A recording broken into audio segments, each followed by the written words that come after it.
Bonjour, ici Cédric Copier. Dans cette courte vidéo, je vais vous expliquer comment devenir un coach, un consultant, un formateur ou un thérapeute connu et reconnu dans son domaine, comment devenir une référence et être cité et être reconnu par vos pairs, mais aussi avoir des clients qui viennent à vous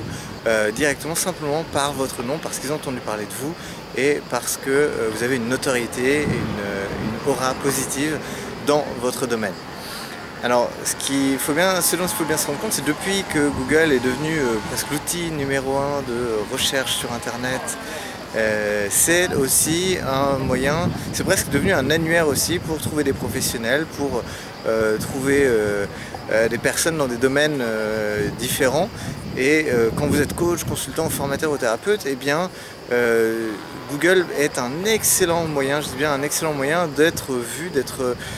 bien positionné sur des expressions qui sont liées à votre domaine d'expertise.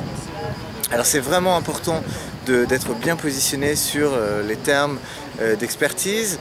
C'est bien aussi d'être référencé localement. Si vous accueillez des gens dans votre cabinet ou si vous rencontrez vos clients en direct, eh bien c'est important de faire ce travail de visibilité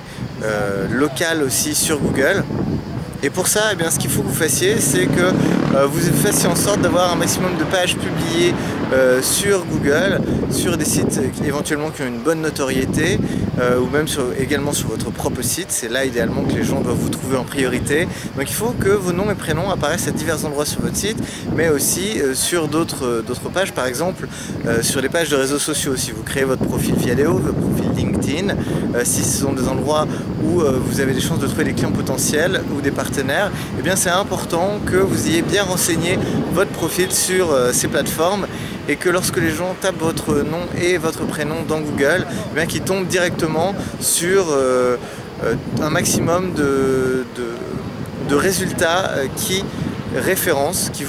qui vous mentionnent, et il faut être bien sûr que ce soit vous et non pas d'autres homonymes. Donc pour ça, eh bien, il faut que vous ayez, que vous preniez rapidement par exemple votre nom de domaine, vos noms et prénoms, que vous créez votre profil en mettant votre prénom et votre nom en avant pour être trouvé en première position pour vos noms et prénoms sur Google. Ça, c'est si vous avez un nom peut-être qui est assez répandu, vous risquez d'avoir des homonymes, mais si vous avez un nom qui n'est pas répandu, c'est très facile à faire. Il suffit simplement d'optimiser, de publier des pages avec vos noms et prénoms, un maximum, le nom de votre activité éventuellement, d'avoir le nom de domaine de vos noms et prénoms en .fr, en .com éventuellement, ça vous coûtera vraiment pas cher. Et c'est un peu une façon de réserver votre image en ligne, votre identité et de vous créer une marque. Ça, c'est vraiment la base pour que personne ne s'empare de vos noms et prénoms. Peut-être quelqu'un qui fait complètement autre chose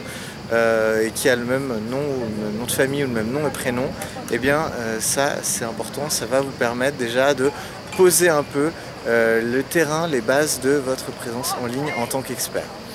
Donc voilà, je vous recommande vraiment de commencer par ça. Ensuite, dans un deuxième temps, faites en sorte de publier des vidéos, de publier des articles de blog dans lesquels vous partagez votre expertise, signez vos articles, faites en sorte que sur les pages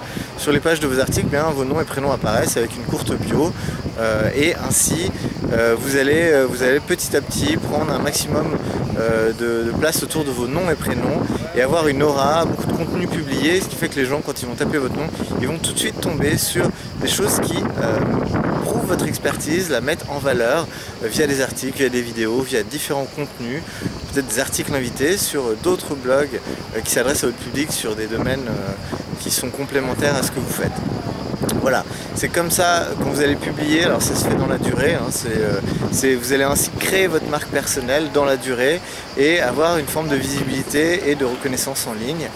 pour développer votre activité. Et c'est important, même si vous n'êtes pas une grande marque, même si vous ne faites pas de publicité à la télé, justement c'est très facile et peu coûteux de prendre un maximum de place autour de vos noms et prénoms sur internet et ainsi asseoir votre marque personnelle et la développer dans la durée. À l'heure actuelle, c'est un levier très important et ça va le devenir de plus en plus, donc commencez tout de suite, c'est vraiment ce que j'ai à vous recommander. Voilà, je vous dis à très bientôt pour une prochaine vidéo et c'était Cédric Copy du cabinet Comme Coach.